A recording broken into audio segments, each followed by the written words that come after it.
추석 아침이었습니다. 햇살이 마루 끝까지 스며들던 그 아침, 며느리 지영이가 은빛 한복을 곱게 차려입고 제 앞에 앉았습니다. 곱게 따은 머리, 살짝 붉게 물들인 입술, 그리고 그 입가에 걸린 요염한 미소. 친척들은 모두 감탄했죠. 아이고 며느리가 정말 곱네요. 효부상감이네 감. 그런 말들이 오가는 가운데 저는 지영이의 손에 쥐어진 한 장의 종이를 보았습니다. 위임장이었습니다.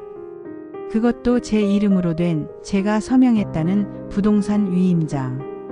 하지만 저는 그런 걸 쓴 적이 없었습니다. 단 한 번도요. 그 순간 제 심장이 얼어붙는 것 같았습니다. 72년을 살아오면서 이런 느낌은 처음이었어요. 내 집에서 내 가족들 사이에서 이렇게 낯선 두려움을 느낄 줄은 몰랐습니다. 지영이는 제 눈을 똑바로 쳐다보며 미소를 지었어요. 그 미소가 말하고 있었습니다. 이미 끝났어요. 어머니는 이미 지셨어요. 라고요. 안녕하세요. 저는 이정희입니다. 올해 72이에요. 제 이야기를 들어주셔서 고맙습니다. 오늘 제가 들려드릴 이야기는 명절에 관한 것입니다. 하지만 여러분이 아시는 그런 따뜻하고 정겨운 명절 이야기는 아닙니다. 저는 평생 믿어왔어요. 가족은 서로를 지켜주는 거라고. 명절은 함께 모여 웃고 조상님께 감사하며 서로의 안부를 묻는 날이라고요. 그런데 언제부턴가 깨닫게 됐습니다. 어떤 사람들에게 명절은 다른 의미일 수도 있다는 걸요. 탐욕을 감추기 위한 가면무도회 같은 건 말입니다. 지금 돌이켜보니 신호는 이미 오래전부터 있었던 것 같습니다. 제가 눈치채지 못했을 뿐이죠. 아니, 어쩌면 보고 싶지 않았던 걸지도 모르겠어요. 여러분, 72년을 살아보니 알게 됐습니다. 인생에서 가장 무서운 건 낯선 사람의 악의가 아니라 가장 가까운 사람의 배신이라는 것을요. 그리고 그 배신은 항상 가장 아름다운 미소 뒤에 숨어 있다는 것도요. 이야기는 여기서부터 시작해야 할 것 같습니다. 제대로 이해하시려면 말이죠. 우리 집은 경상도 시골 마을에 있습니다. 5대가 살아온 오래된 기와 집이에요. 마당에는 커다란 감나무가 있고 뒤편으로는 작은 텃밭이 있습니다. 집 앞으로는 개울이 흐르고 봄이면 개나리가 노랗게 피어나죠. 제가 이 집에 시집 온 게 1975년이었습니다. 그때 저는 22이었어요. 시어머님은 엄하셨지만 공정하신 분이셨고 시아버님은 과묵하지만 따뜻하신 분이셨죠. 남편 정수는 마을에서 제일 성실하다고 소문난 청년이었어요. 결혼하고 3년 만에 민수를 낳았습니다. 우리 집안의 장손이었죠. 시부모님이 얼마나 좋아하셨는지 몰라요. 특히 시어머님은 민수를 무척 아꼈습니다. 우리 손자가 나중에 크게 될 거야. 늘 그렇게 말씀하셨어요. 민수는 착한 아이였습니다. 공부도 잘했고 효심도 깊었어요. 제가 밭이라고 돌아오면 밥상을 차려놓고 기다렸고 제가 아프면 약국에 가서 약을 사다 주곤 했죠. 그런 아들이었어요. 고등학교를 졸업하고 서울로 대학을 갔을 때 저는 자랑스러우면서도 서운했습니다. 우리 마을에서 서울대학에 간 사람이 몇이나 되겠어요.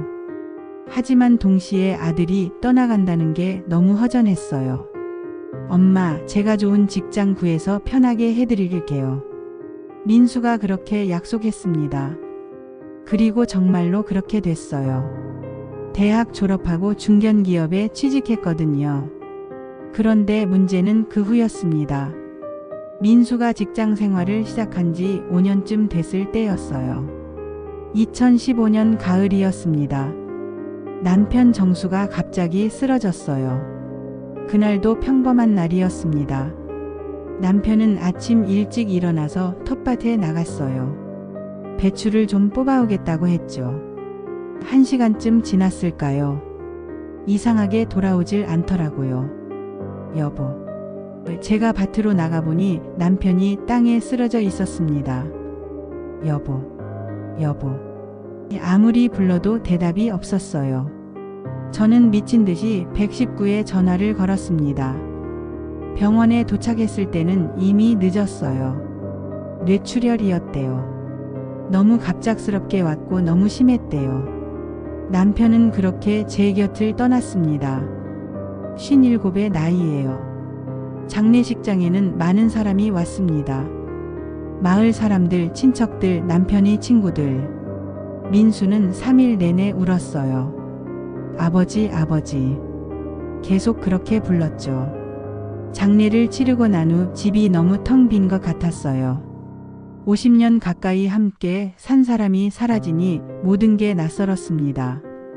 밤에 잠을 자려고 누우면 옆자리가 너무 차갑고 아침에 일어나면 같이 마시던 차가 한 잔만 있고. 엄마 서울로 올라오세요. 민수가 말했습니다. 이 큰 집에 혼자 계시면 외로우시잖아요. 하지만 저는 거절했어요. 아니야. 엄마는 여기서 살 거야. 여기가 엄마 집이야. 민수는 더 이상 권하지 않았습니다. 대신 자주 내려오겠다고 약속했죠. 그렇게 저는 혼자가 됐습니다. 57세의 과부로요. 남편이 세상을 떠나고 2년쯤 지났을 때였어요. 민수에게서 전화가 왔습니다. 엄마, 제가 사귀는 사람이 있어요. 제 가슴이 뛰었어요. 기쁨과 걱정이 함께 왔죠. 그래? 어떤 사람인데? 좋은 사람이에요. 엄마한테 소개시켜 드릴게요. 한 달 후 민수가 여자를 데리고 내려왔습니다. 그게 지영이와의 첫 만남이었어요. 차에서 내린 지영이를 보는 순간 저는 놀랐습니다.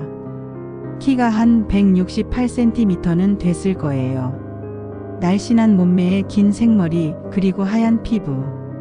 화장을 진하게 했는데 립스틱이 유난히 빨갛더군요. 어머니 처음 뵙겠습니다. 지영이가 인사했어요. 목소리는 부드러웠고 미소는 완벽했습니다. 그래, 어서 와요. 멀었죠? 저는 반갑게 맞았어요. 우리는 거실로 들어가 앉았습니다. 저는 차를 내왔고 지영이는 공손하게 두 손으로 받았어요. 어머니, 집이 정말 좋네요. 정말 운치 있어요. 지영이가 말했습니다. 오래된 집이라 불편할 텐데. 제가 말했죠. 아니에요. 이런 한옥에서 살아보는 게 꿈이었어요. 그날 저녁 저는 정성껏 저녁을 차렸습니다. 된장찌개에 불고기, 나물 반찬들, 그리고 민수가 좋아하는 갈비찜까지요. 우와, 엄마 손맛은 정말 최고예요. 민수가 감탄했습니다. 지영이도 맛있게 먹는 것 같았어요. 어머니 정말 맛있어요. 손맛이 예술이세요. 저는 기분이 좋았습니다. 며느리가 될 사람이 제 음식을 좋아한다니까요.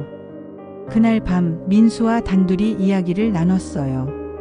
엄마, 지영이 어때요? 좋은 것 같구나. 예쁘고 예의도 바르고. 다행이다.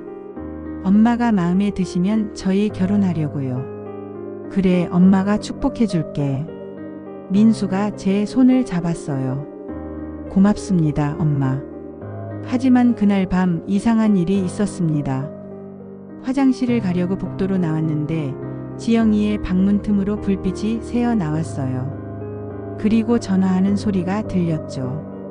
응, 봤어. 집 엄청 크더라.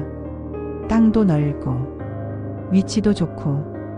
응, 서울에서 별장 용도로 쓰기 딱 좋을 것 같아. 저는 귀를 의심했습니다. 별장 용도? 우리 집을? 하지만 잠깐의 대화였고 저는 제가 잘못 들었다고 생각했어요. 다음 날 아침 지영이는 여전히 밝고 공손했으니까요. 2018년 봄 민수와 지영이는 결혼했습니다. 서울의 한 호텔에서 소박하게 식을 올렸어요. 지영이는 웨딩드레스를 입고 나타났는데 정말 아름다웠습니다. 마치 영화배우 같았어요. 엄마, 이제 진짜 가족이 됐네요. 지영이가 제 손을 잡으며 말했습니다. 눈에는 눈물이 맺혀 있었고요. 그래, 우리 딸.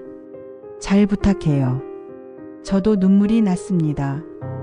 결혼식이 끝나고 신혼여행을 다녀온 후 그해 추석에 부부가 처음으로 내려왔어요. 어머니, 저희가 차례 준비 도와드릴게요. 지영이가 말했습니다. 고마워. 그럼 같이 하자. 우리는 함께 부엌에서 일했어요. 전을 부치고 나무를 묻히고 과일을 깎았죠. 지영이는 일을 잘했어요. 손도 빠르고 센스도 있었어요. 하지만 중간중간 이상한 말을 했습니다. 어머니, 이 그릇들 진짜 오래됐네요. 골동품이에요. 응, 시어머니께서 쓰시던 거야. 와, 이거 팔면 돈 될 것 같은데요. 저는 웃으며 넘겼어요. 이건 팔 게 아니라 물려주는 거야. 아, 그렇죠. 죄송해요. 지영이는 얼른 사과했습니다. 그리고 또 이런 말도 했어요. 어머니, 이 집 평수가 어떻게 돼요? 글쎄, 정확히는 모르겠는데 한 60평 정도 되려나? 땅은요? 땅? 한 300평 정도? 와, 여기 땅값 비싸죠? 요즘은 좀 올랐다더라. 지영이는 뭔가 계산하는 듯한 표정을 지었어요.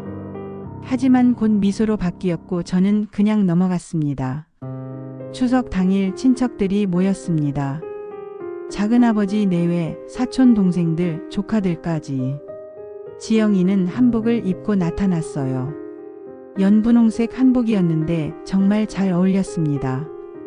아이고, 새댁이 정말 예쁘네. 정희씨, 며느리 복 타고났어. 친척들의 칭찬이 쏟아졌어요. 지영이는 겸손하게 고개를 숙이며 인사했습니다. 감사합니다. 제가 아직 많이 부족해요. 차례를 지내고 다 같이 음식을 나눠 먹었어요. 지영이는 친척들에게 음식을 나르고 차를 따라드리며 부지런히 움직였습니다. 누가 봐도 훌륭한 며느리였죠. 하지만 밤이 되자 분위기가 달라졌어요. 친척들이 다 돌아가고 집에는 민수 부부와 저만 남았습니다. 저는 설거지를 하고 있었어요. 어머니, 제가 도와드릴게요. 지영이가 들어왔습니다. 고마워. 그럼 이거 좀 닦아줄래? 우리는 나란히 서서 설거지를 했어요. 그런데 지영이가 말했습니다. 어머니, 혼자 사시기 힘드시죠? 아니, 괜찮아. 이 큰 집에 혼자 계시면 무섭지 않으세요? 익숙해서. 괜찮아. 근데 어머니 나이도 있으시잖아요. 만약에 다치시거나 아프시면 어떡해요? 그래도 여기가 내 집인데. 지영이가 제 손을 잡았어요. 어머니, 제 생각엔 좀 더 작고 편한 곳으로 옮기시는 게 좋을 것 같아요. 서울에 작은 아파트 하나 구하시면 저희가 자주 찾아뵐 수도 있고. 지영아, 나는 여기서 살 거야. 평생 산 집인데 떠날 수 없어. 그럼 이 집을 팔고 새로 지으시는 건 어때요? 요즘은 한옥도 현대식으로 짓잖아요. 저는 고개를 저었습니다. 이 집은 팔 수 없어. 우리 할머니, 할아버지가 사신 집이야. 지영이의 표정이 순간 굳어졌어요. 하지만 곧 미소를 지었습니다. 아, 그렇군요. 제가 생각이 짧았네요. 그날 밤 저는 왠지 모르게 불안했습니다. 지영이의 질문들이 자꾸 머릿속을 맴돌았어요. 왜 집에 대해 그렇게 관심이 많을까? 왜 자꾸 팔라고 하는 걸까? 하지만 저는 스스로를 타일렀습니다. 너무 예민하게 구는 거 아니야? 며느리가 시어머니 걱정해서 하는 말인데. 추석이 지나고 일상이 돌아왔습니다. 저는 다시 혼자가 됐어요. 아침에 일어나 텃밭에 나가고 집안일을 하고 저녁에는 텔레비전을 보다가 잠들었죠. 민수는 한 달에 한 번 정도 전화를 했습니다. 엄마 건강하시죠? 응, 잘 지내고 있어. 가끔 지영이가 전화를 받을 때도 있었어요. 어머니 안녕하세요. 건강하시죠? 목소리는 언제나 밝고 다정했습니다. 그런데 그해 겨울 이상한 일이 있었어요. 어느 날 우체부가 등기 우편을 가져왔습니다. 은행에서 온 거였어요. 무슨 내용인가 열어봤더니 제 명의로 대출 상담 신청이 들어왔다는 거였습니다. 대출? 저는 어리둥절했어요. 저는 대출 상담을 신청한 적이 없었거든요. 은행에 전화를 걸었습니다. 제가 대출 상담을 신청한 적이 없는데요. 아, 그러세요? 그런데 저희 기록에는 인터넷으로 신청이 들어왔는데요. 고객님 주민등록번호와 전화번호로요. 그럴 리가 없는데. 혹시 가족분 중에 신청하신 분 계세요? 저는 민수에게 전화를 걸었습니다. 민수야, 내가 내 이름으로 대출 상담 신청한 거니? 네? 아니에요, 엄마. 제가 왜 그래요? 그럼 누가? 혹시 누가 엄마 정보를 도용한 거 아니에요? 보이스피싱 같은 거? 그런가? 결국 은행에 취소해달라고 요청했습니다. 하지만 찝찝한 기분이 남았어요. 그리고 며칠 후 또 이상한 전화가 왔습니다. 여보세요, 이정혜 고객님이시죠? 부동산 컨설팅 서비스 관련해서 연락드렸습니다. 부동산 컨설팅? 저 그런 거 신청 안 했는데요. 아, 저희 홈페이지에서 신청하셨다고 나오는데요. 또 제 정보로 뭔가 신청이 된 거였어요. 저는 불안해지기 시작했습니다. 누군가 제 정보를 가지고 뭔가 하고 있다는 생각이 들었거든요. 2019년 설날이 왔습니다. 민수 부부가 다시 내려왔어요. 이번에는 지영이의 태도가 조금 달랐습니다. 예전처럼 공손하고 다정하기는 했지만 뭔가 조급한 기색이 보였어요. 설 전날 밤 저는 부엌에서 전을 부치고 있었습니다. 갑자기 뒤에서 소리가 들렸어요. 어머니. 깜짝 놀라 돌아보니 지영이가 서 있었습니다. 아이고 놀랐네. 언제 온 거니? 방금요. 어머니, 제가 도와드릴게요. 지영이가 다가와서 전을 부치기 시작했어요. 우리는 한동안 말없이 일했습니다. 그런데 지영이가 갑자기 물었어요. 어머니, 혹시 집 명의를 민수 이름으로 바꿀 생각 없으세요? 저는 손을 멈췄습니다. 왜 갑자기 그런 얘기를 하니? 아니, 그냥요. 나중에 상속세도 아끼고 미리 정리해 두시면 좋을 것 같아서요. 나는 아직 살아있는데 무슨 상속 얘기야. 아, 그게 아니라. 지영이가 당황한 듯 말을 더듬었어요. 제 말은 법적으로 미리 정리해 두시면 나중에 편하다고. 지영아. 저는 지영이를 똑바로 쳐다봤습니다. 왜 자꾸 집 얘기를 하는 거니? 어머니가 오해하시는 것 같은데 저는 그냥 어머니를 위해서. 나를 위해서? 저는 쓴웃음이 나왔습니다. 내 집을 남의 명의로 바꾸는 게 나를 위하는 거니? 어머니, 남이 아니라 민수잖아요. 민수는 어머니 아들이고. 아들이라도 아직은 내 집이야. 지영이의 얼굴이 굳어졌어요. 순간 차갑고 날카로운 눈빛이 스쳤습니다. 하지만 곧 미소로 바뀌었죠. 죄송해요, 어머니. 제가 괜한 말씀 드렸네요. 그날 밤 저는 잠을 잘 수 없었습니다. 지영이의 태도가 자꾸 신경 쓰였거든요. 그리고 그날 밤 2시쯤 화장실을 가려고 일어났는데 복도에 불이 켜져 있었어요. 조용히 나가보니 지영이가 거실에 있었습니다. 소파에 앉아서 뭔가를 보고 있었어요. 저는 살금살금 가까이 다가갔습니다. 그리고 봤죠. 제 방 서랍에 보관하던 등기부등본이었습니다. 집 서류들이요. 지영아. 제가 부르자 지영이가 화들짝 놀라며 서류를 숨겼습니다. 아, 어머니.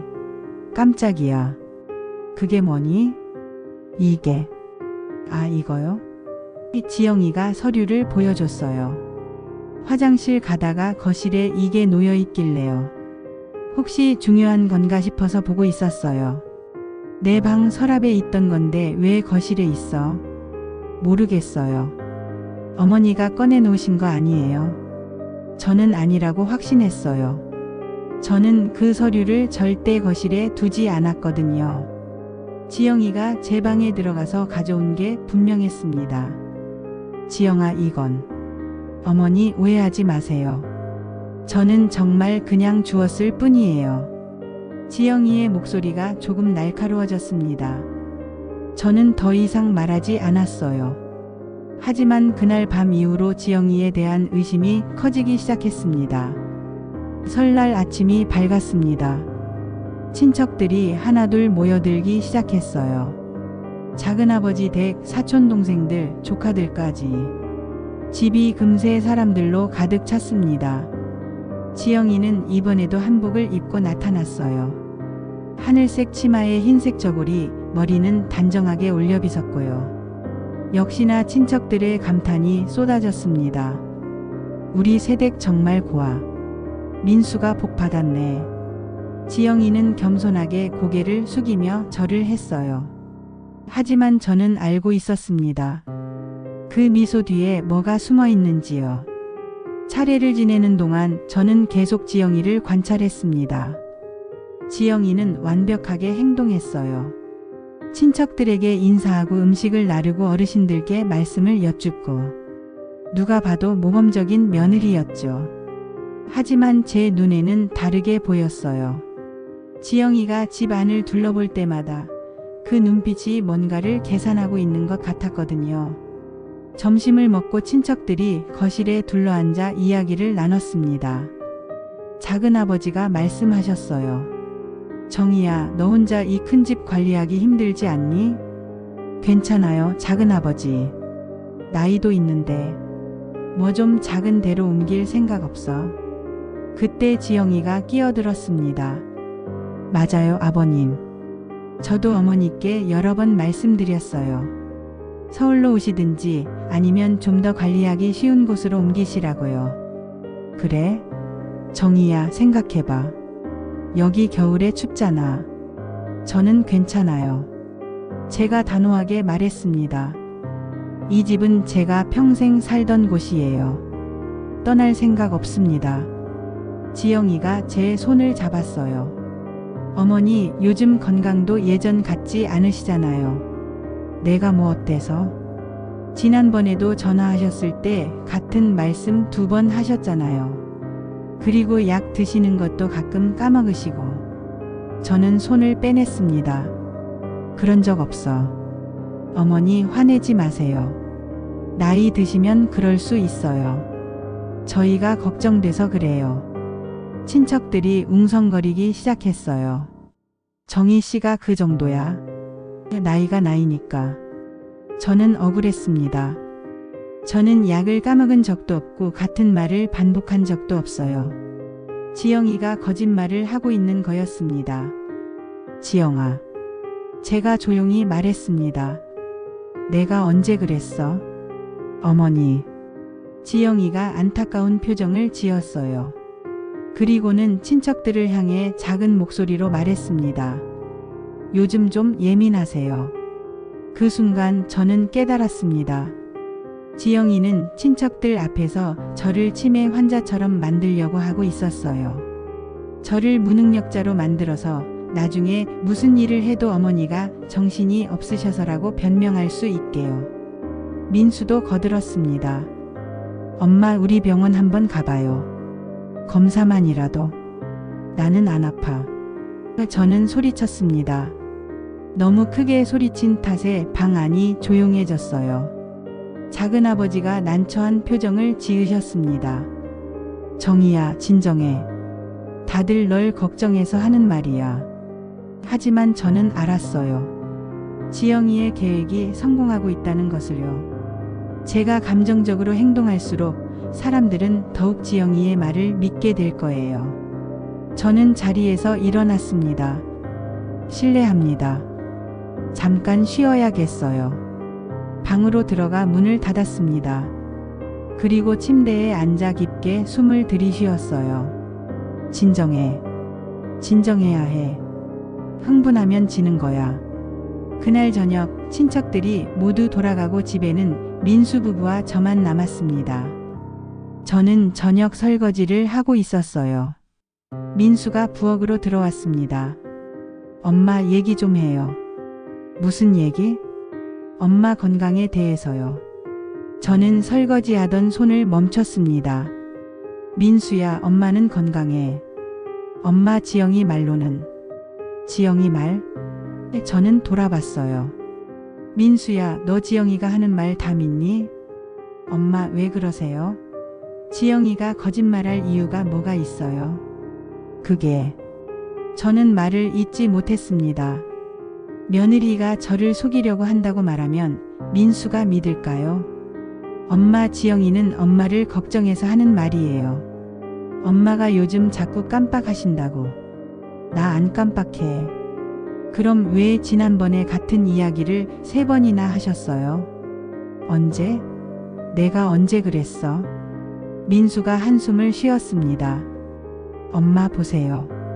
지금도 기억 못 하시잖아요. 저는 답답했습니다. 저는 분명히 그런 적이 없는데 민수는 계속 지영이의 말을 믿고 있었어요. 민수야, 지영이가 거짓말하는 거야. 엄마. 민수의 목소리가 높아졌어요. 왜 자꾸 지영이를 의심하세요? 지영이가 엄마한테 뭘 잘못했어요? 민수야. 엄마, 솔직히 말씀드릴게요. 지영이가 얼마나 엄마 걱정하는지 아세요?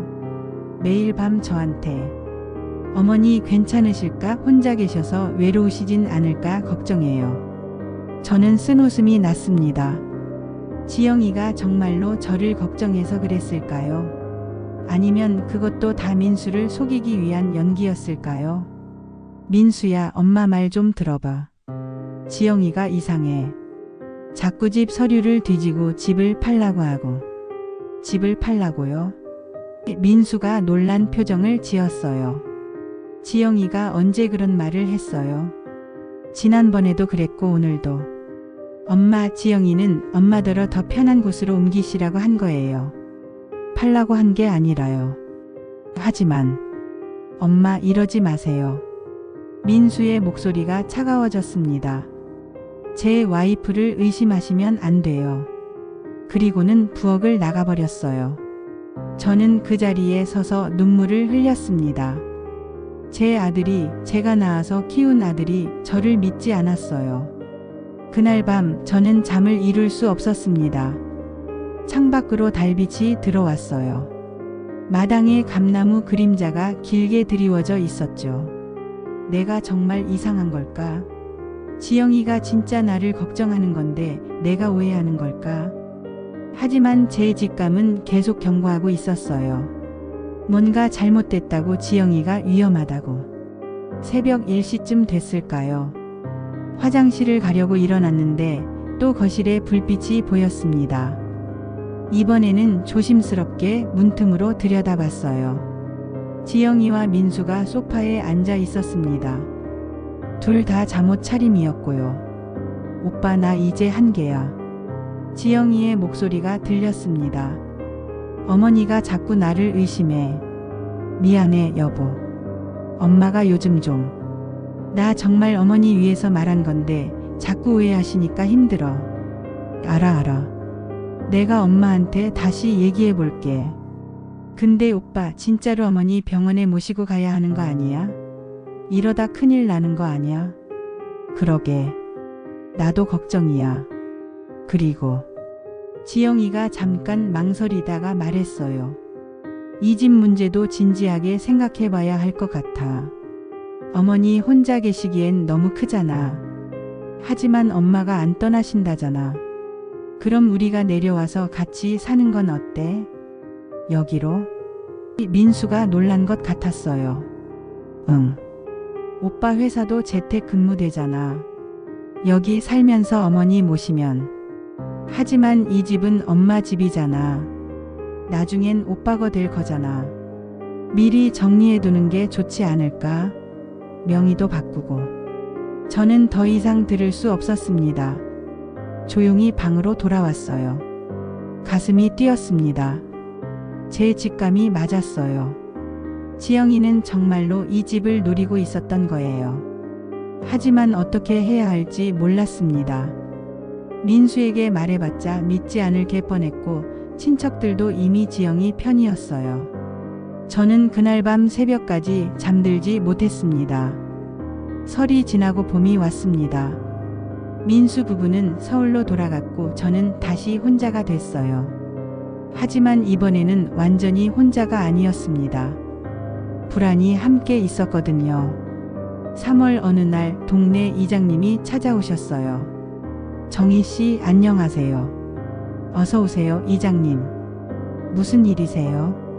저 혹시 며느리분한테 연락 받으신 거 있으세요? 무슨 연락이요? 이장님은 난처한 표정을 지으셨습니다. 그게 며느리분이 전화를 하셨어요. 정희 씨가 요즘 건강이 안 좋으셔서 혹시 이상한 행동 하시면 연락 달라고. 저는 머리를 망치로 맞은 것 같았어요. 이장님, 저 멀쩡합니다. 알아요.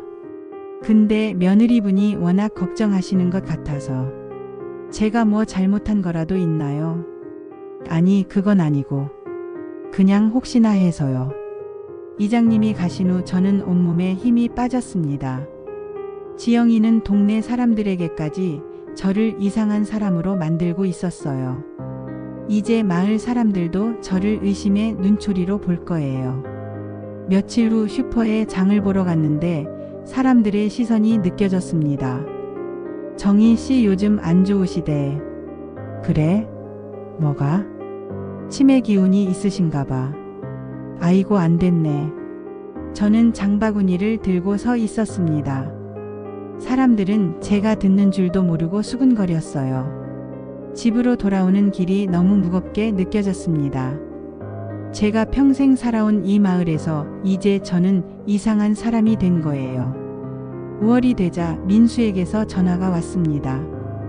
엄마 이번 주말에 내려갈게요. 그래 좋아. 그리고 엄마 병원 예약했어요. 병원? 무슨 병원?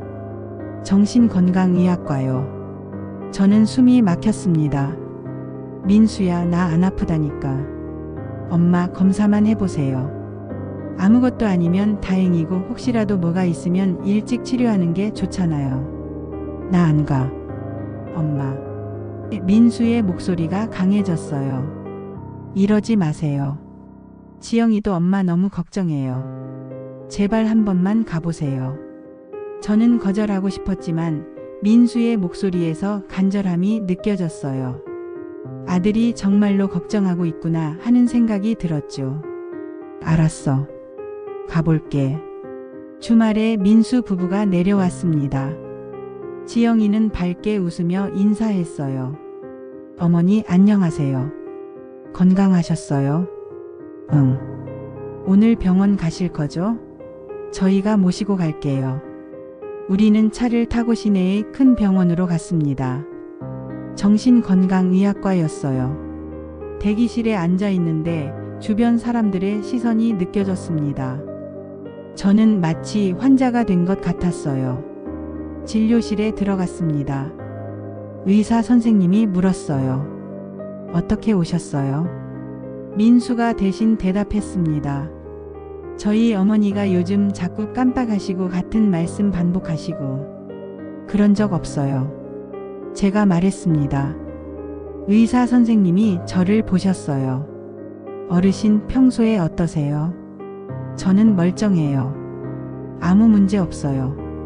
그런데 가족분들이 걱정하시네요. 그건. 저는 지영이를 보았습니다. 지영이는 걱정스러운 표정을 짓고 있었어요. 완벽한 연기였죠. 의사 선생님은 몇 가지 검사를 했습니다. 간단한 인지 검사, 기억력 테스트 등등.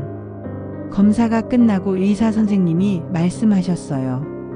검사 결과는 정상이에요. 치매나 인지장애의 징후는 보이지 않습니다. 저는 안도의 한숨을 쉬었어요. 그것 봐, 내가 멀쩡하다고 했잖아. 하지만 지영이가 물었습니다. 그런데 선생님, 초기 증상일 수도 있지 않나요? 글쎄요. 현재로서는 특별한 문제가 없습니다만. 그럼 정기적으로 검사받는 게 좋을까요? 그러셔도 되죠. 예방 차원에서요. 병원을 나오면서 저는 복잡한 기분이었어요. 검사 결과가 정상이라니 다행이지만 지영이의 태도가 여전히 의심스러웠습니다. 그날 밤 우리는 집에서 저녁을 먹었습니다. 지영이가 준비한 음식이었어요. 어머니 맛있게 드세요. 고마워. 식사를 하는 동안 지영이와 민수는 서울 얘기를 했습니다. 회사 일, 친구들, 일상적인 이야기들. 저는 조용히 밥을 먹으며 생각했어요. 내가 너무 예민한 건가? 지영이가 정말 나쁜 사람은 아닐 수도.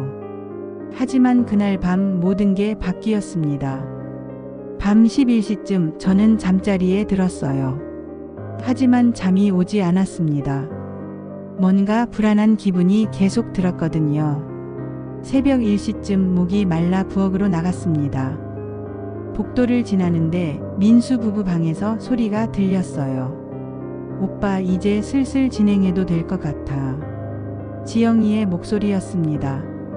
무슨 얘기야? 진명의 이전 말이야.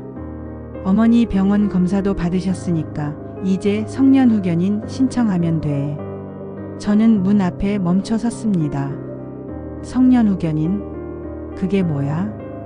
민수가 물었어요. 어머니가 스스로 판단 능력이 없다고 인정되면 법원이 후견인을 지정하는 거야. 그럼 그 후견인이 어머니 재산을 관리하게 되고. 하지만 엄마가 판단 능력이 없는 건 아니잖아. 지금은 아니지.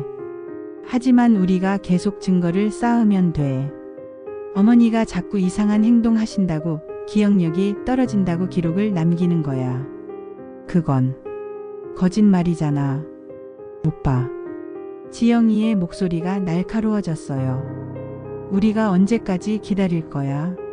이 집 시세가 얼마인지 알아? 지금 15억은 돼. 거기다 땅까지 합치면 20억도 넘어. 저는 숨이 막혔습니다. 20억. 민수의 목소리가 떨렸어요. 그래. 근데 그걸 어머니 혼자 가지고 계실 필요 있어? 어차피 나중엔 우리 거 될 건데 미리 정리하는 게 나은 거 아니야? 하지만 어머니는 혼자 관리 못해. 그러니까 우리가 도와드리는 거야. 명의를 우리 이름으로 바꾸면 세금도 아끼고 관리도 편하고 나중에 팔 때도 쉽잖아. 팔다니? 이 집을? 당연하지. 우리가 여기 살 건 아니잖아. 팔아서 서울에 좋은 아파트 사고 나머지는 투자하면 되지. 저는 더 이상 들을 수 없었습니다. 조용히 제 방으로 돌아왔어요. 가슴이 너무 뛰어서 숨을 쉬기 힘들었습니다. 손이 떨렸어요. 지영이는 정말로 제 집을 노리고 있었어요. 그것도 처음부터 계획적으로. 저를 무능력자로 만들어서 합법적으로 제 재산을 빼앗으려고요. 그리고 민수. 제 아들은 어떻게 생각하고 있을까요? 지영이 편일까요? 아니면 제 편일까요? 저는 그날 밤 한숨도 자지 못했습니다. 머릿속이 복잡했어요. 어떻게 해야 하지? 누구에게 말해야 하지? 아니, 말해봤자 믿어줄 사람이 있을까? 다음 날 아침 저는 일찍 일어났습니다. 민수 부부는 아직 자고 있었어요. 저는 조용히 거실로 나갔습니다. 어젯밤 들은 얘기가 자꾸 머릿속을 맴돌았거든요. 증거가 필요해. 확실한 증거. 저는 지영이의 가방을 찾았습니다. 소파 옆에 놓여 있었어요. 손이 떨렸습니다. 평생 남의 물건을 뒤진 적이 없었거든요. 하지만 저는 가방을 열었습니다. 안에는 화장품, 지갑, 휴대폰, 충전기. 평범한 물건들이 있었어요. 그런데 가방 안쪽 주머니에 뭔가 있었습니다. 서류 봉투였어요. 꺼내서 열어봤습니다. 그리고 봤죠. 부동산 위임장. 제 이름으로 된 위임장이었습니다. 그런데 제 서명이 되어 있었어요. 하지만 그건 제 서명이 아니었습니다. 누군가 제 이름을 흉내낸 거였어요. 필체가 비슷하긴 했지만 자세히 보면 달랐습니다. 위임 내용은 부동산 매매 및 명의 이전에 관한 모든 권한을 이지영에게 위임함이었어요. 저는 그 서류를 보며 온몸이 얼어붙었습니다. 이게 정말 일어나고 있는 일인가? 우리 며느리가, 아들의 아내가 이런 짓을 하고 있다니? 저는 서류를 다시 가방에 넣고 조용히 제 방으로 돌아왔습니다. 방문을 닫고 침대에 앉았어요. 가슴이 미친 듯이 뛰었습니다. 어떻게 해야 하지? 당장 아들을 깨워서 보여줘야 하나? 하지만 민수가 믿어줄까? 지영이는 분명히 변명을 늘어놓을 거예요. 어머니가 주셨어요. 어머니가 직접 서명하셨어요. 그렇게 말할 게 뻔했죠. 그리고 사람들은 지영이를 믿을 거예요. 왜냐하면 저는 이미 정신이 이상한 노인으로 낙인 찍혀 있으니까요. 저는 깊게 생각했습니다. 그리고 결심했어요. 증거를 더 모아야 해. 확실한 증거를. 그날 오후 민수 부부가 서울로 돌아갔습니다. 엄마 건강 잘 챙기세요. 우리 다음 달에 또 올게요. 그래, 조심해서 가거라. 지영이는 여전히 밝게 웃으며 손을 흔들었어요. 어머니 안녕히 계세요. 차가 떠난 후 저는 집으로 들어갔습니다. 그리고 남편이 예전에 사용하던 물건들을 뒤지기 시작했어요. 찾았습니다. 오래된 녹음기. 남편이 교회 예배를 녹음하려고 샀던 건데 몇 년 동안 서랍에 넣어둔 거였어요. 배터리를 바꿔 끼워보니 아직 작동했습니다. 저는 이 녹음기를 항상 가지고 다니기로 했어요. 지영이가 또 전화통화를 하거나 이상한 말을 하면 녹음하려고요. 그리고 며칠 후 정말로 기회가 왔습니다. 6월 중순이었어요. 지영이에게서 전화가 왔습니다. 어머니 안녕하세요. 건강하시죠? 응, 잘 지내고 있어. 어머니, 다음 주에 저희가 내려가려고 하는데요. 친구 한 분을 모시고 갈까 하는데 괜찮으세요? 친구? 네, 부동산 일 하시는 친구인데요. 어머니 집 좀 봐드리려고요. 요즘 집값이 어떤지, 관리는 어떻게 하는 게 좋은지. 저는 경계심이 들었습니다. 왜 갑자기 부동산? 아니에요. 그냥 궁금해서요. 어머니 집이 워낙 오래됐잖아요. 관리 팁 같은 것도 듣고. 그래. 그럼 그렇게 하자. 전화를 끊고 저는 불안했어요. 부동산 친구를 데려온다는 게 심상치 않았거든요. 일주일 후 민수 부부가 정말로 한 남자를 데리고 왔습니다. 어머니, 이분은 제 친구 강 대리님이에요. 부동산 중개업 하세요. 안녕하세요, 어머니. 30대 초반으로 보이는 남자가 인사했습니다. 안녕하세요. 강 대리라는 사람은 집 안팎을 둘러보기 시작했어요. 방들을 살피고 마당을 보고 심지어 땅의 경계까지 확인했습니다. 집이 정말 좋네요. 위치도 좋고 구조도 탄탄하고. 고맙습니다. 저는 어색하게 대답했어요. 요즘 이런 한옥 수요가 많아요. 서울 사람들이 주말 별장으로 많이 찾거든요. 별장.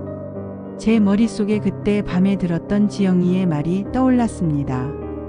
강 대리는 계속 말했어요. 이 정도 크기의 이 위치면 매매가가 한 18억에서 20억 사이일 거예요. 그렇게나. 저는 놀랐습니다. 제가 알던 것보다 훨씬 높은 가격이었어요. 네. 요즘 이쪽 땅값이 많이 올랐거든요. 저녁 식사 후 강 대리는 먼저 돌아갔습니다. 하지만 민수 부부는 그날 밤을 묵었어요. 밤 10시쯤 저는 일찍 잠자리에 들었다고 말하고 방으로 들어갔습니다. 하지만 실제로는 문틈에 녹음기를 갖다 댔어요. 30분쯤 지났을까요? 거실에서 소리가 들렸습니다. 저는 녹음 버튼을 눌렀습니다. 어때, 오빠? 저 집 가치 생각보다 높지? 지영이의 목소리였어요. 응. 20억이라니. 그러니까 빨리 처리해야 한다니까. 어머니 연세도 있으시고 언제 무슨 일 생길지 모르잖아. 하지만 오빠 우리 결혼한 지 벌써 몇 년이야. 아직도 전세 살고 있잖아. 이 집만 팔면 우리 강남에 아파트 살 수 있어. 엄마한테 어떻게 말해? 말 안 해도 돼. 위임장은 이미 준비됐고 어머니 도장도 있고. 다음 주에 은행 가서 서류 처리하면 끝이야. 그래도 그건 오빠. 지영이의 목소리가 날카로워졌어요. 언제까지 어머니 눈치 볼 거야? 어차피 우리 거될 집이잖아. 미리 정리하는 게 뭐가 잘못이야. 미안해. 내 말이 맞아. 그리고 있잖아. 성년후견인 신청도 준비 중이야. 변호사한테 상담받았는데 어머니 병원 기록이랑 주변 사람들 증언만 있으면 된대. 주변 사람들 증언?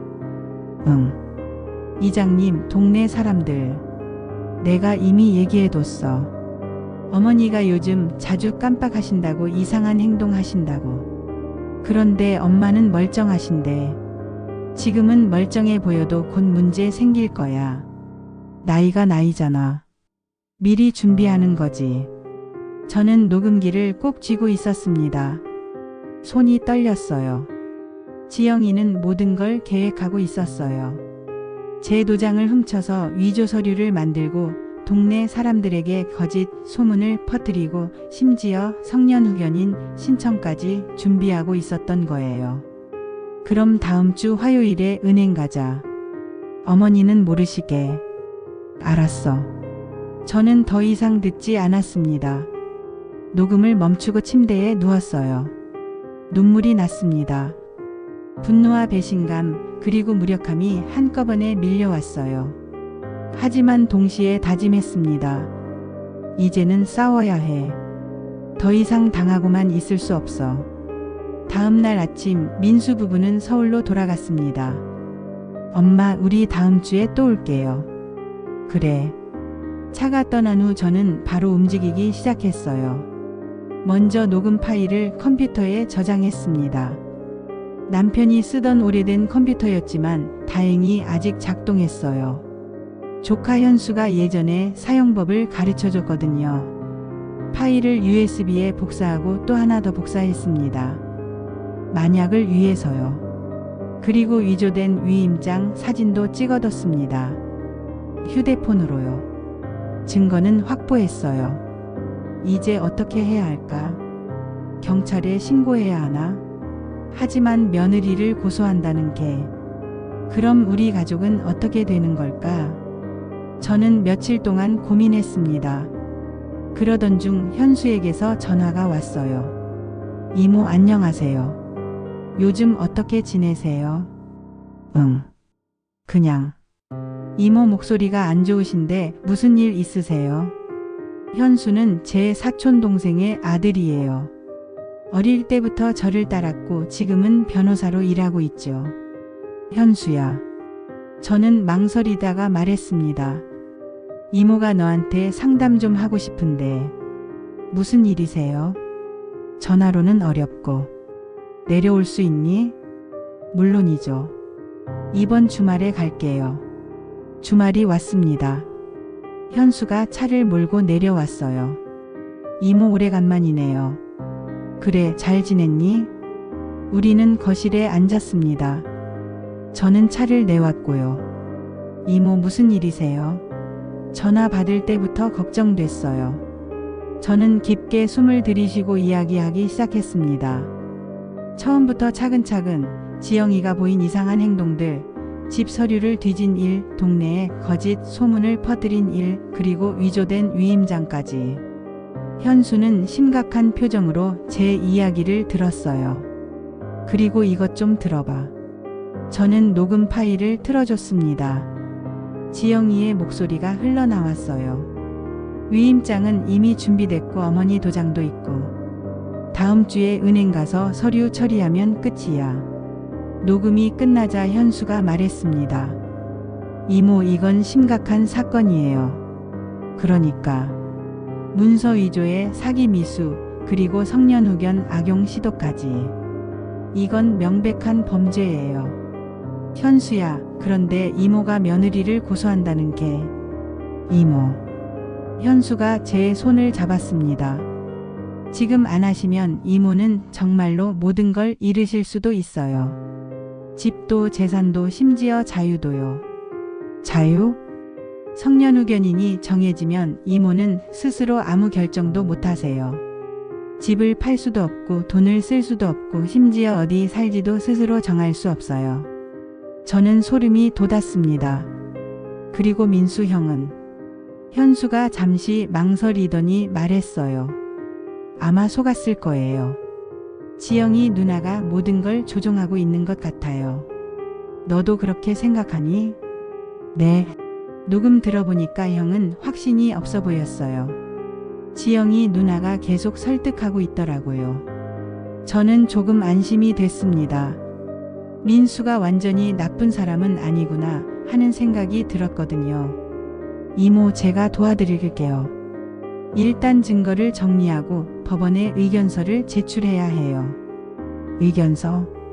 성년후견 심판에 대한 반대 의견이요. 이모가 정상적인 판단 능력이 있다는 걸 증명해야 해요. 그럼 병원 검사도 또 받아야 하니? 네. 하지만 이번에는 제대로 된 검사를 받으셔야 해요. 정신과 전문의한테 정밀 검사를 받고 진단서를 받으시는 거예요. 알았어. 그리고 현수가 조심스럽게 말했어요. 형사고소도 하셔야 할 것 같아요. 지영이를? 네. 문서 위조는 명백한 범죄예요. 그리고 이모 명의를 도용해서 각종 서류를 만든 것도요. 저는 오랫동안 침묵했습니다. 며느리를 고소한다는 게. 그럼 우리 가족은 어떻게 되는 걸까? 민수는 저를 용서할까? 하지만 현수의 말이 맞았어요. 지금 안 하면 저는 정말로 모든 걸 잃을 거예요. 알았어, 현수야. 내가 도와줘. 걱정 마세요, 이모. 제가 꼭 지켜드릴게요. 다음날 월요일 현수와 함께 경찰서에 갔습니다. 파출소가 아니라 경찰서 형사과였어요. 현수가 미리 연락을 해뒀다고 했습니다. 무슨 일로 오셨습니까? 40대 정도 되어 보이는 형사님이 물었어요. 문서 위조와 사기 미수 사건을 신고하러 왔습니다. 현수가 대답했습니다. 상세히 말씀해 주시죠. 저는 다시 한번 이야기했어요. 이번에는 좀 더 침착하게요. 형사님은 꼼꼼히 메모를 하며 들었습니다. 증거가 있으십니까? 네. 현수가 준비해온 서류들을 꺼냈어요. 위조된 위임장 사본 녹음 파일, 그리고 저의 진술서. 형사님이 서류들을 살펴봤습니다. 이 위임장. 피해자분 서명이 아니라는 거죠? 네. 제 필체가 아니에요. 제가 말했습니다. 필적 감정을 받아야겠네요. 그리고 이 녹음 파일도 들어보세요. 현수가 USB를 건넸습니다. 형사님이 컴퓨터로 파일을 재생했어요. 사무실에 지영이의 목소리가 울려 퍼졌습니다. 위임장은 이미 준비됐고 어머니 도장도 있고. 녹음이 끝나자 형사님의 표정이 굳어졌습니다. 이건 계획적이네요. 그렇습니다. 현수가 말했어요. 피의자는 피해자를 무능력자로 만들어서 합법적으로 재산을 빼앗으려 했습니다. 성년후견 악용이로군요. 네. 그리고 동네 사람들에게 거짓 소문을 퍼뜨려서 피해자가 정신적 문제가 있는 것처럼 만들었습니다. 형사님은 고개를 끄덕였어요. 알겠습니다. 정식으로 수리하겠습니다. 피의자 소환 조사를 진행하겠습니다. 감사합니다. 경찰서를 나오면서 저는 복잡한 기분이었어요. 이제 정말로 시작된 거예요. 돌이킬 수 없는 일이요. 이모 괜찮으세요? 현수가 물었습니다. 응. 그냥 민수 생각이 나서. 형한테는 제가 연락할게요. 뭐라고 말할 건데? 진실을요. 지영이 누나가 무슨 짓을 했는지, 그리고 이모가 얼마나 힘들어 하셨는지. 저는 고개를 끄덕였습니다. 그날 저녁 민수에게서 전화가 왔습니다. 엄마. 민수의 목소리는 분노로 가득 차 있었어요. 민수야. 이게 무슨 짓이에요? 경찰이 지영이한테 연락했어요. 조사받으러 나오라고. 민수야, 엄마가 설명할게. 설명은 무슨 설명이에요? 엄마가 지영이를 고소했다며요? 민수야, 지영이가 한 일 알아? 알아요. 현수 형한테 들었어요. 근데 그게 사실이에요. 사실이야, 민수야. 거짓말. 민수가 소리쳤어요. 지영이는 그런 사람 아니에요. 민수야, 증거가 있어. 위조된 서류도 있고 녹음도. 그게 뭐가 증거예요? 엄마가 지영이를 함정에 빠뜨린 거 아니에요. 저는 가슴이 찢어지는 것 같았어요.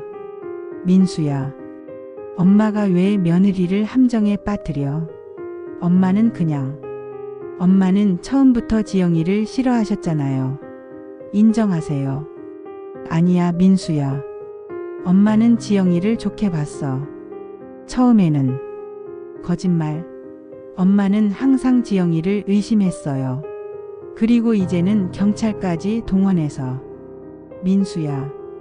저도 목소리를 높였습니다. 내 와이프가 내 집을 빼앗으려고 했어. 내 서명을 위조하고 나를 미치광이로 만들려고 했다고. 증거 있어요? 확실한 증거? 있어. 녹음도 있고 서류도 있어. 전화 너머로 침묵이 흘렀습니다. 민수야, 지영이한테 물어봐. 직접 물어보라고. 알았어요. 물어볼게요. 그리고 전화가 끊겼습니다. 저는 휴대폰을 내려놓고 한참을 멍하니 앉아 있었어요. 아들이 저를 믿지 않았어요. 증거가 있어도 진실을 말해도 민수는 지영이 편이었습니다. 어쩌면 이미 늦었을지도 몰라. 다음 날부터 마을이 술렁거리기 시작했습니다. 정희 씨가 며느리를 고소했대. 뭐? 왜? 글쎄, 뭐 재산 문제라던데. 아이고, 집안 망신이네. 슈퍼에 갔을 때 사람들의 시선이 느껴졌어요. 정희 씨 요즘 어때요? 괜찮아요. 며느리분이랑 문제 있으시다던데. 그게. 아니, 며느리가 그렇게 효자인데 왜 고소를 해요? 좀 그렇지 않아요? 저는 대답하지 못했습니다. 마을 사람들은 대부분 지영이 편이었어요. 왜냐하면 지영이는 그들 앞에서 항상 완벽한 며느리였으니까요. 이장님도 찾아오셨어요. 정희 씨, 이게 무슨 일이에요? 이장님, 며느리를 고소했다는 게 사실이에요. 네, 사실이에요. 아니, 왜? 무슨 일이 있었길래? 저는 설명하려 했지만 이장님은 고개를 저으셨어요. 정희 씨, 그래도 가족끼리 법까지 가는 건 좀 마을에서 안 좋게 봐요. 하지만 이장님, 지영이가 한 일을 아시면. 그래도요. 집안일은 집안에서 해결해야지 경찰까지 부르는 건. 저는 더 이상 말하지 않았습니다. 마을 사람들은 진실을 알려고 하지 않았어요. 그냥 가족끼리 싸운다는 것만 보고 저를 비난했죠. 저는 점점 더 외로워졌습니다. 7월 초 법원에서 우편물이 왔습니다. 성년후견 심판 1차 심리 기일 통지서였어요. 현수가 함께 법원에 가자고 했습니다. 이모, 오늘은 이모가 정상적인 판단 능력이 있다는 걸 보여주셔야 해요. 알았어. 법원은 처음이었어요. 큰 건물에 많은 사람들이 오가고 있었습니다. 우리는 가정법원 3층으로 올라갔어요. 법정에 들어서니 민수와 지영이가 이미 앉아 있었습니다. 민수는 저를 보더니 고개를 돌렸어요. 지영이는 예전처럼 화려하지 않았습니다. 화장도 연하게 했고 옷도 수수했어요. 아마 판사에게 좋은 인상을 주려고 한 것 같았죠. 일어서세요. 법정 직원이 말했습니다. 판사님이 들어오셨어요. 50대 정도 되어 보이는 여자 판사님이었습니다. 착석하세요. 우리는 자리에 앉았어요. 성년후견 심판 사건입니다. 청구인 측 진술하세요. 민수와 지영이의 변호사가 일어났습니다. 피시민 이정희는 현재 72세로 최근 기억력 감퇴와 판단력 저하 증상을 보이고 있습니다. 일상생활에서 같은 말을 반복하고 약을 제때 복용하지 못하며 가스불을 켜놓고 외출하는 등 위험한 행동을 하고 있습니다. 저는 분노가 치밀었어요. 다 거짓말이었거든요. 따라서 피시민의 안전과 재산 보호를 위해 성년후견인 선임이 필요하다고 판단됩니다. 변호사가 앉았습니다. 피시민 측 진술하세요. 판사님이 말씀하셨어요. 현수가 일어났습니다. 존경하는 판사님, 피시민 이정희는 정상적인 판단 능력을 가지고 있습니다. 최근 정신과 전문의의 정밀 검사를 받았으며 치매나 인지장애의 징후가 전혀 발견되지 않았습니다. 현수가 진단서를 제출했어요. 청구인들이 주장하는 이상 행동들은 모두 사실무근입니다. 오히려 청구인들이 피시민의 재산을 노리고 허위 사실을 유포한 정황이 있습니다. 허위 사실? 판사님이 물으셨어요. 네. 청구인 이지영은 피시민의 서명을 위조하여 부동산 위임장을 작성했으며 이는 현재 경찰 수사 중입니다. 법정이 술렁거렸습니다. 민수와 지영이의 변호사가 벌떡 일어났어요. 이해 있습니다. 그것은 이 사건과 무관한 관련 있습니다. 현수가 말을 끊었습니다. 청구인들의 진정한 목적이 피시민의 재산 편취에 있음을 보여주는 증거입니다. 판사님이 서류를 검토하셨어요. 알겠습니다. 일단 오늘은 여기까지 하고 다음 기일에 피시민을 직접 신문하겠습니다. 그리고 청구인 측은 주장하는 이상 행동에 대한 구체적 증거를 제출하세요. 네, 판사님. 법정이 끝나고 우리는 복도로 나왔습니다. 민수가 저에게 다가왔어요. 엄마. 민수야. 엄마 정말로 지영이가 그런 짓을 했어요. 저는 아들의 눈을 똑바로 쳐다봤습니다. 그래, 민수야. 정말이야. 민수의 얼굴이 일그러졌어요. 나는 몰랐어요. 알아. 엄마도 알아. 지영이가 그럴 사람이 아니라고 생각했는데. 지영이가 다가왔습니다. 오빠 가요.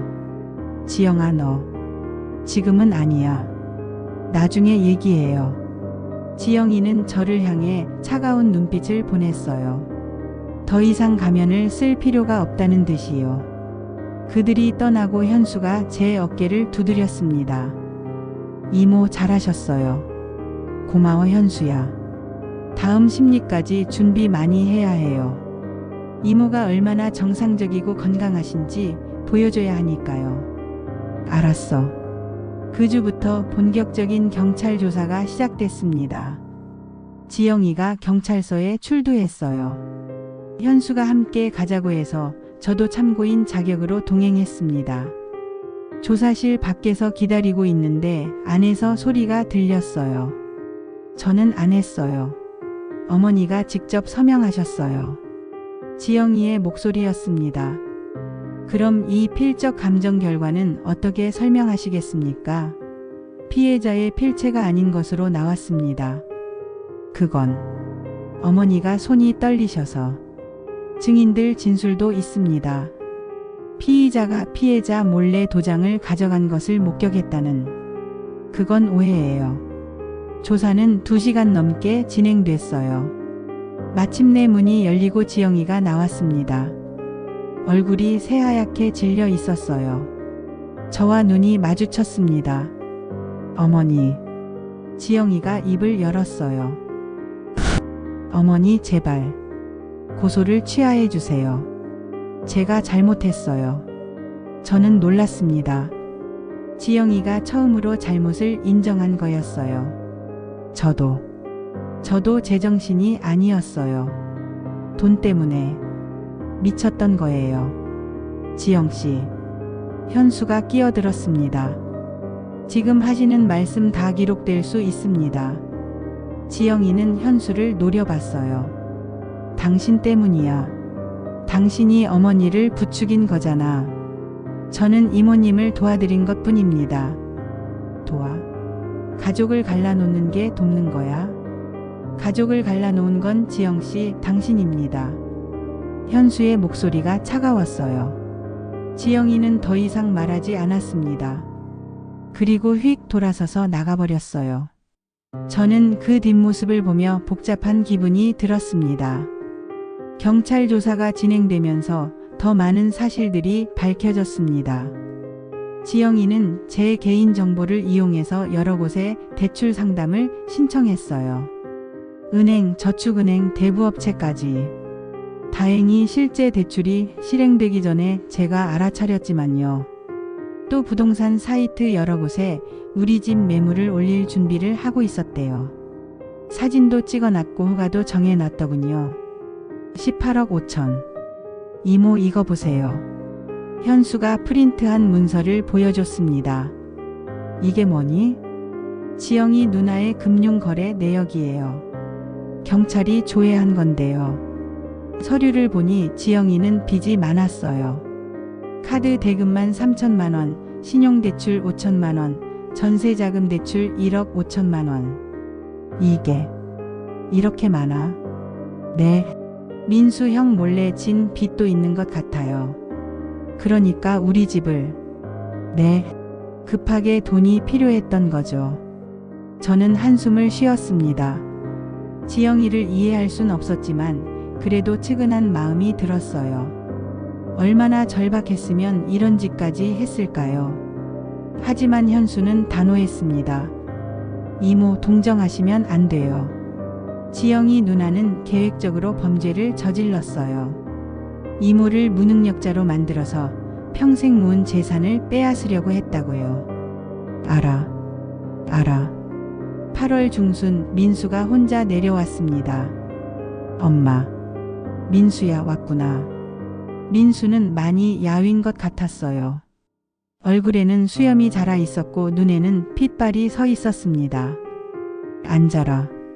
우리는 거실에 마주 앉았어요. 한동안 침묵이 흘렀습니다. 엄마, 죄송해요. 민수야, 제가 눈이 멀었어요. 지영이한테 속았어요. 아니, 속은 게 아니라 믿고 싶었던 거예요. 엄마가 알아. 지영이가 다 자백했어요. 민수의 목소리가 떨렸어요. 처음부터 우리 집을 노리고 접근했대요. 저한테도 거짓말했어요. 빚이 있는 줄도 몰랐어요. 그랬구나. 엄마 정말 죄송해요. 제가 엄마를 의심했어요. 엄마 말씀을 안 믿었어요. 민수가 울기 시작했습니다. 40대 중반의 남자가 제 아들이 어린아이처럼 울고 있었어요. 저는 민수를 안아줬습니다. 괜찮아, 민수야. 엄마는 괜찮아. 괜찮지 않아요. 제가 엄마를 지켜야 했는데 오히려 엄마를 힘들게 했어요. 민수야, 너도 피해자야. 지영이한테 속은 거잖아. 하지만 민수야, 고개 들어. 엄마 봐. 민수가 눈물 범벅인 얼굴을 들었어요. 엄마는 내가 돌아와 준 것만으로도 고마워. 그것만으로 충분해. 엄마, 우리 다시 시작하자. 응? 민수가 고개를 끄덕였습니다. 그날 밤 민수와 오랜만에 긴 이야기를 나눴어요. 민수는 지영이와 이혼하기로 했대요. 엄마, 저 여기로 내려와서 살까 해요. 여기로? 네. 서울에 더 있고 싶지 않아요. 그리고 엄마 곁에 있고 싶어요. 저는 아들의 손을 꼭 잡았습니다. 그래, 좋아. 엄마도 그랬으면 좋겠어. 그렇게 여름이 지나고 다시 추석이 왔습니다. 작년 그 추석으로부터 정확히 1년이 지난 거예요. 이번에는 분위기가 완전히 달랐습니다. 민수는 이미 고향에 내려와 있었고 마을 어귀에 작은 카페를 열었어요. 서울에서 다니던 회사는 그만뒀고요. 친척들이 모였습니다. 작은아버지, 사촌들, 조카들. 하지만 이번엔 지영이가 없었죠. 정희야, 올해는 편안하게 명절 보낼 수 있겠네. 작은아버지가 말씀하셨어요. 네, 작은아버지. 그 며느리. 정말 나쁜 사람이었네. 우리도 완전히 속았어. 현수도 와 있었어요. 이모 다음 주에 최종 판결 나와요. 그래. 걱정 마세요. 잘 될 거예요. 차례를 지내면서 저는 남편의 영정을 받습니다. 여보, 올해는 정말 힘든 한 해였어요. 하지만 이겼어요.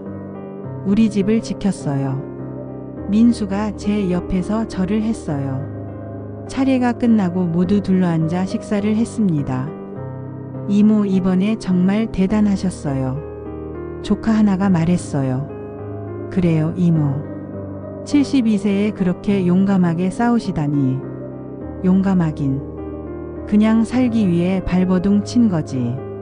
아니에요. 많은 분들이 이모 나이에 포기하셨을 거예요. 그런데 이모는 끝까지 싸우셨잖아요. 저는 감사했습니다. 가족들이 이제야 진실을 알아줘서요. 추석이 지나고 일주일 후 지영이의 형사재판이 열렸습니다. 법정은 사람들로 가득 찼어요. 언론에서도 관심을 가졌는지 기자들도 여럿 있었습니다. 피고인 이지영은 피해자 이정희의 서명을 위조하여 부동산 위임장을 작성하고 피해자의 개인정보를 무단으로 사용하여 금융기관에 대출 상담을 신청했으며 지역 주민들에게 허위 사실을 유포하여 피해자의 명예를 훼손했습니다. 검사가 기소 내용을 읽었어요. 이는 문서위조, 사기 미수, 명예훼손 등에 해당하며 특히 가족관계를 악용하여 노인의 재산을 편취하려 한 것은 죄질이 매우 나쁩니다. 지영이는 피고인석에 앉아 고개를 숙이고 있었어요. 예전에 그 화려하고 당당한 모습은 온데간데 없었습니다. 피고인 최후 진술하세요. 판사님이 말씀하셨어요. 지영이가 일어섰습니다. 죄송합니다. 목소리가 떨렸어요. 어머님께 정말 죄송합니다. 지영이가 저를 봤어요. 눈에는 눈물이 가득했습니다. 저는 돈 때문에 미쳤던 것 같아요. 빚을 갚아야 한다는 압박감에 정신을 차리지 못했어요. 하지만 그게 범죄를 저지를 이유가 되진 않습니다. 판사님이 말씀하셨어요. 알아요. 지영이가 흐느꼈어요. 저는 벌을 받아야 해요. 제가 한 짓이 얼마나 나쁜지 이제 알아요. 피해자 측 하실 말씀 있으십니까? 판사님이 저를 보셨어요. 저는 일어섰습니다. 네, 판사님.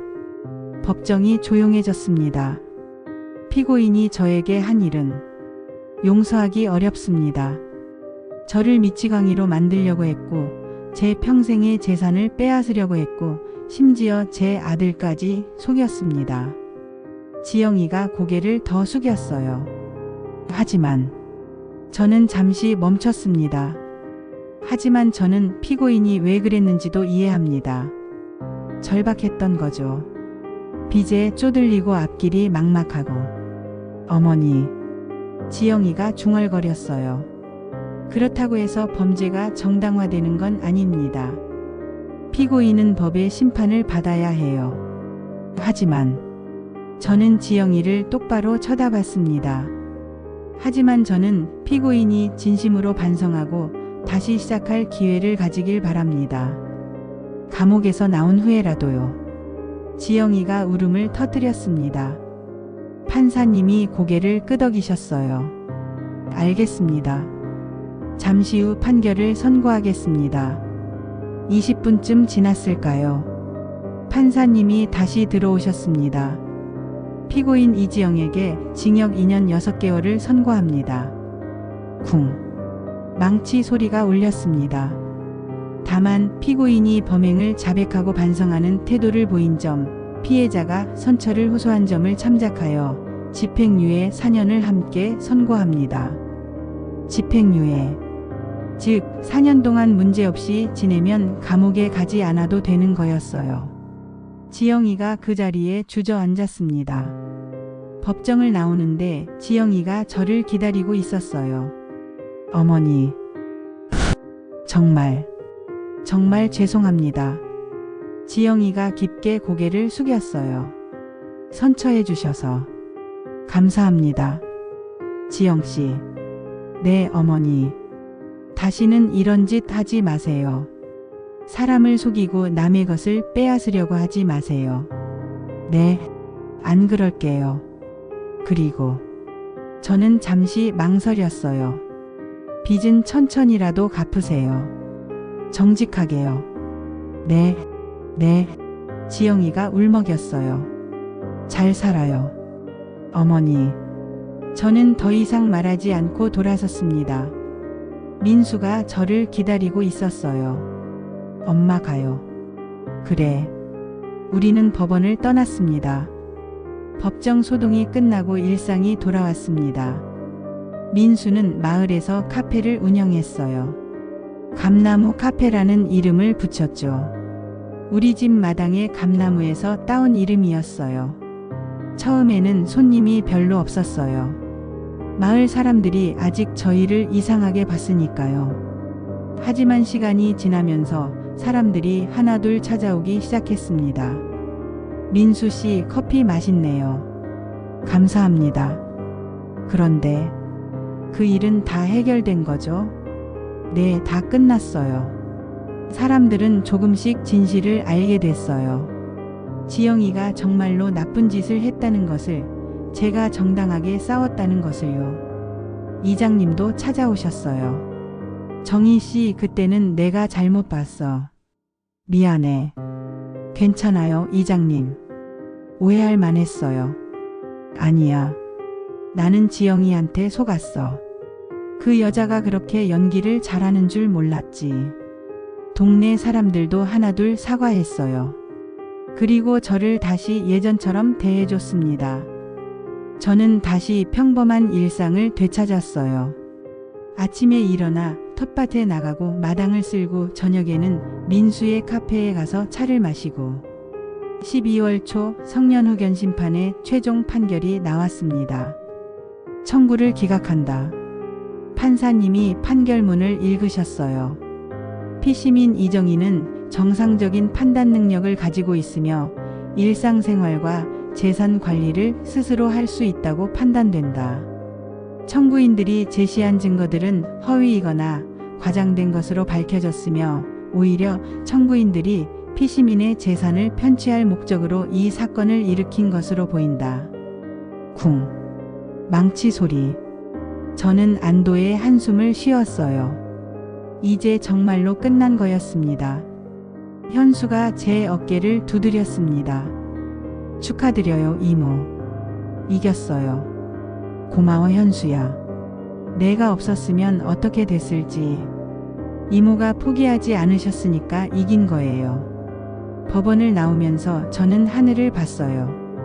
겨울 하늘이 참 맑더군요. 여보 봤죠? 우리 이겼어요. 겨울이 지나고 봄이 왔습니다. 민수의 카페는 이제 마을에서 제법 인기 있는 곳이 됐어요.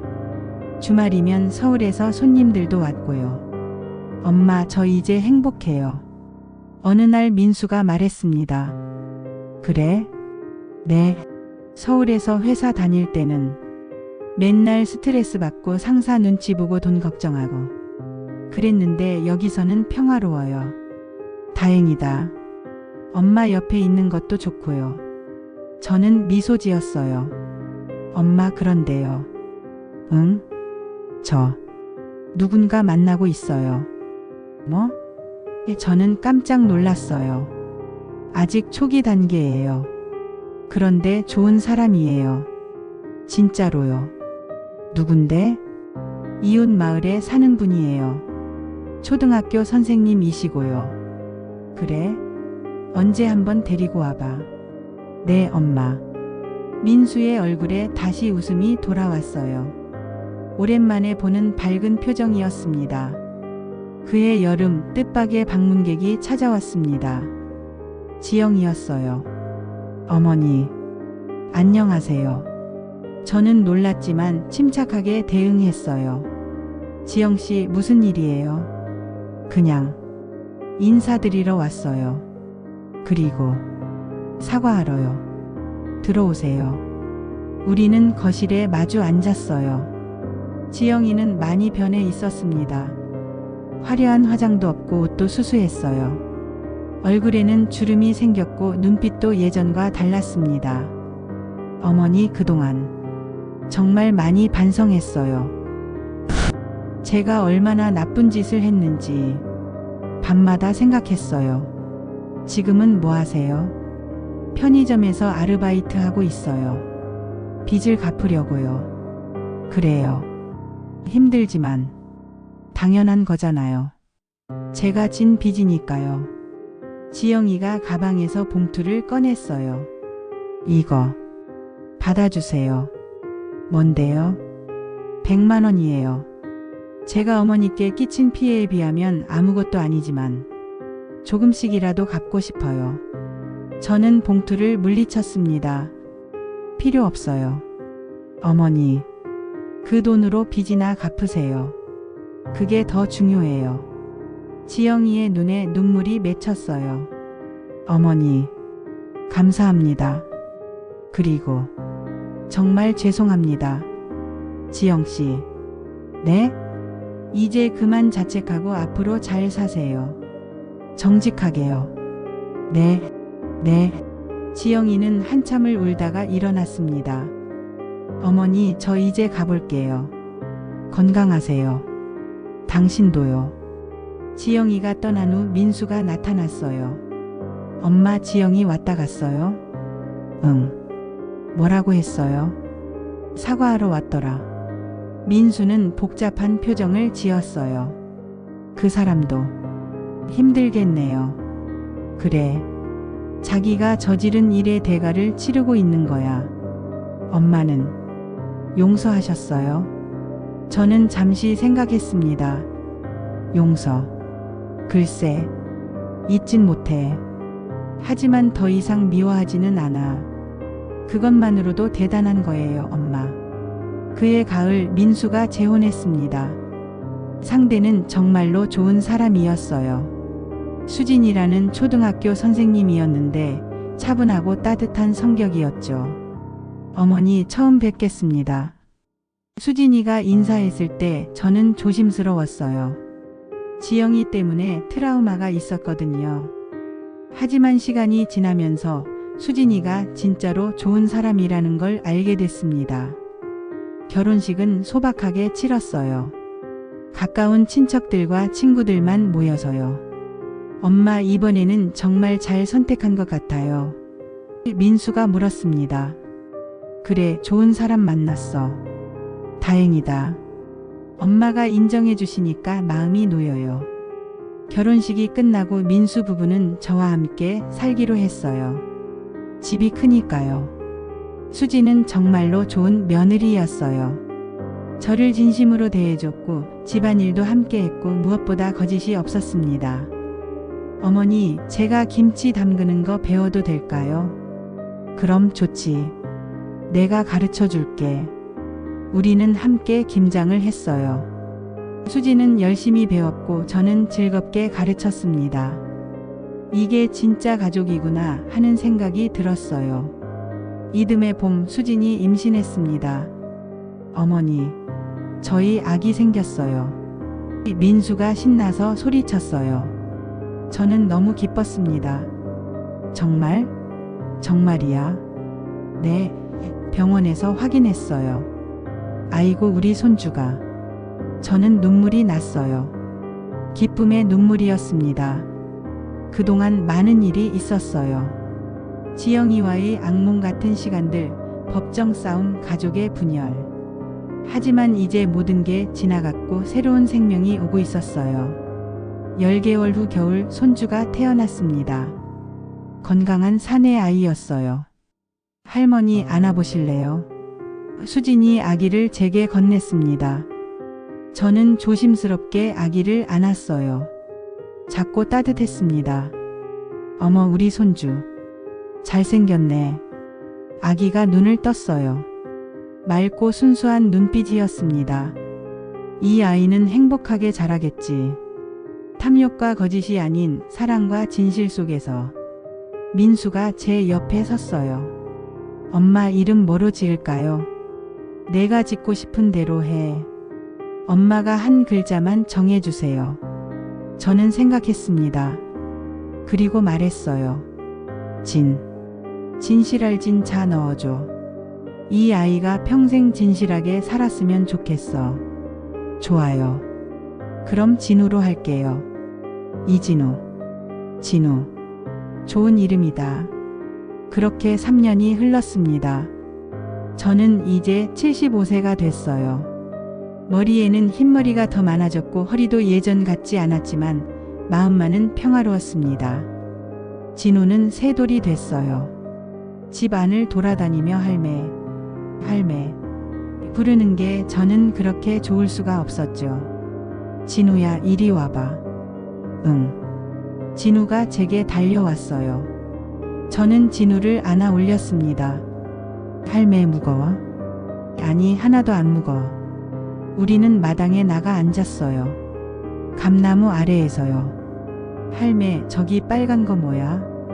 감이야. 가을에 빨갛게 익으면 따서 먹는 거지. 맛있어? 응, 엄청 맛있어. 진우가 웃었어요. 그 웃음이 저는 너무 행복했습니다. 민수의 카페는 이제 지역에서 꽤 유명한 곳이 됐어요. 주말이면 예약하지 않으면 자리가 없을 정도였죠. 수지는 학교에서 아이들을 가르치고 퇴근하면 집으로 돌아와 가족과 시간을 보냈어요. 우리는 정말 행복한 가족이었습니다. 그해 가을 또다시 지영이가 찾아왔습니다. 이번에는 달랐어요. 얼굴에 생기가 있었고 옷차림도 깔끔했습니다. 어머니 안녕하세요. 어서 와요. 어떻게 지냈어요? 좋아요. 이제 빚도 거의 다 갚았어요. 그래요? 다행이네요. 그리고 저 새로운 일을 시작했어요. 무슨 일인데요? 사회복지사 공부를 했어요. 그리고 지금은 노인복지관에서 일하고 있어요. 저는 놀랐습니다. 노인복지관에서요? 네, 어르신들을 돕는 일이에요. 제가 어머니께 그런 짓을 한 게 너무 후회돼서요. 속죄하는 마음으로 일하고 있어요. 그랬군요. 그리고 어머니 이거 드리려고 왔어요. 지영이가 작은 상자를 꺼냈습니다. 뭔데요? 편지예요.